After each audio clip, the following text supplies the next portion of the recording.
Hi, this is Shama Sudra from BizAsiaLive.com, and I'm here with the wonderful Vidya Balan. Hi Vidya, how are you? I am very well, thank you. Thank you so much for giving us this opportunity. Entirely. Well, before we start, I do have to say a huge congratulations to you and the whole Mission Mangal team, because, oh my God, that was amazing. How do you feel about that? Thank you. It feels fantastic because I had an instinct that this film would be well watched and loved.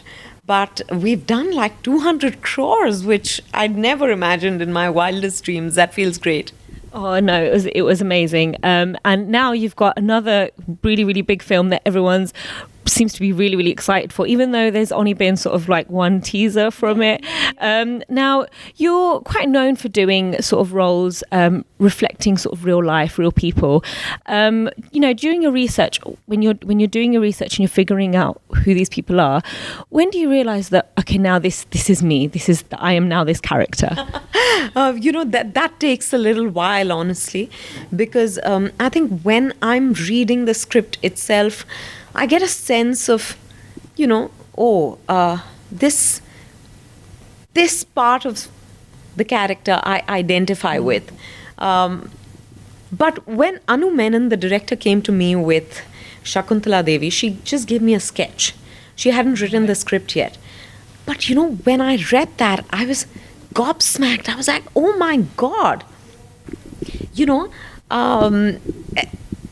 There's just...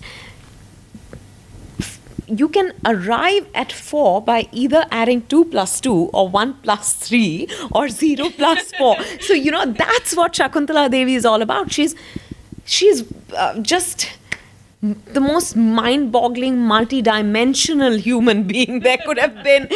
A bag of contradictions, so much fun, wicked sense of humor, human computer. Those two things I never thought went together, humor and, computer. But I think she's really fascinating.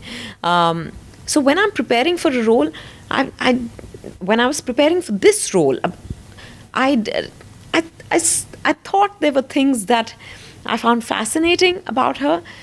I wanted to get to know her better. I wanted to know how that mind worked. But I think somewhere along the line, maybe during the shoot or a little before the shoot it happened, I suddenly felt like, oh, now I'm ready.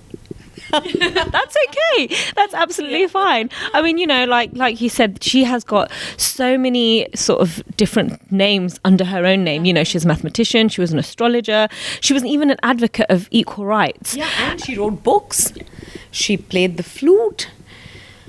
There are lots of things that I can't talk about yet, but yeah. So what was the most interesting thing or the most surprising thing you found about her that you thought, oh, hold on, that just completely, you were absolutely awed by? There are so many things I can't, and the problem is I can't begin to talk about them now because we're still filming and the release is hopefully in summer 2020, so that's a while away.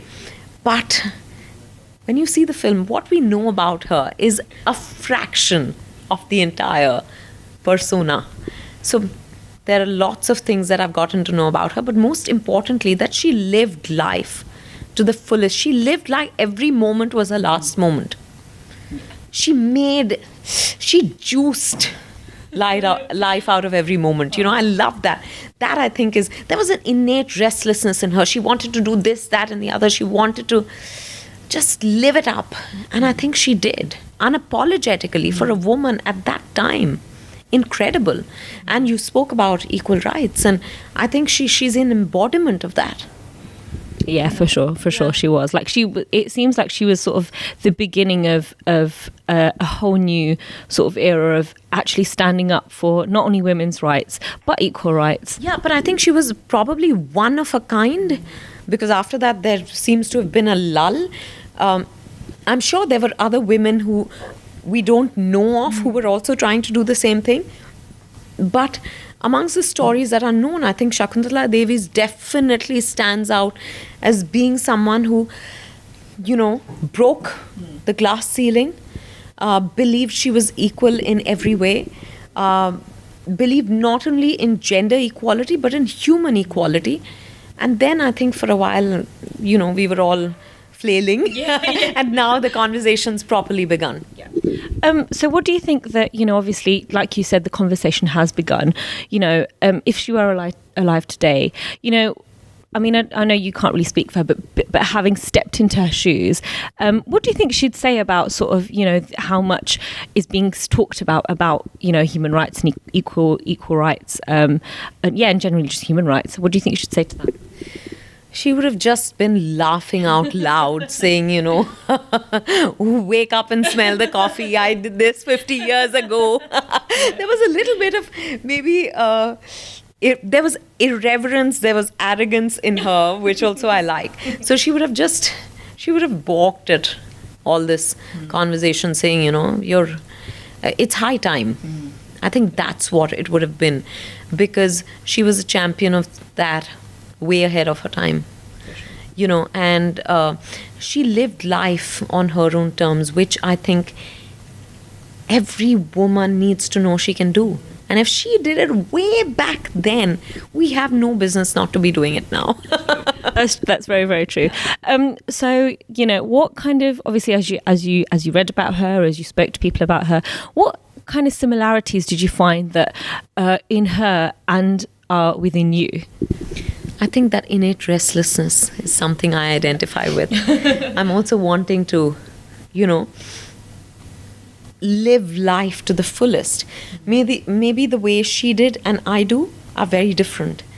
But I still, I want to be happy. I look for reasons to smile and be happy all the time. Because I think life gives you reasons. It really depends on your attitude to it. Of course, I can spout all this because, today I have experience behind me, a little bit of maturity. So I've realized these things over time, that your happiness is in your own hands. It seems like this film is going to have such a huge message to so many people all around the world. Most importantly, it's going to make maths fun for everyone. I think there's no bigger message than that. Let's not forget she's a mathematician, but she made it fun. So on that note, what would you like? What would you think? What would you like audience to get out of this film? When they walk out that cinema, what is it that you think that's really, really, really going to capture them? Different things to different people. Like I said, for someone it'll be 2 + 2. For someone it will be 3 + 1. That's true. I'm okay with it all. I like that. So it's a film for everyone, for sure. It is. And for all age groups. This is going to be a film that everyone's going to enjoy.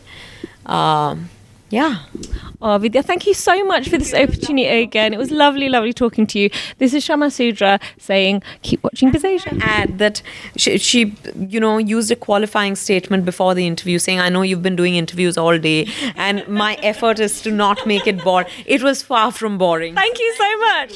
Thank you very much. This is Shama Sudra from Bizasia Live signing out. Thank you very much.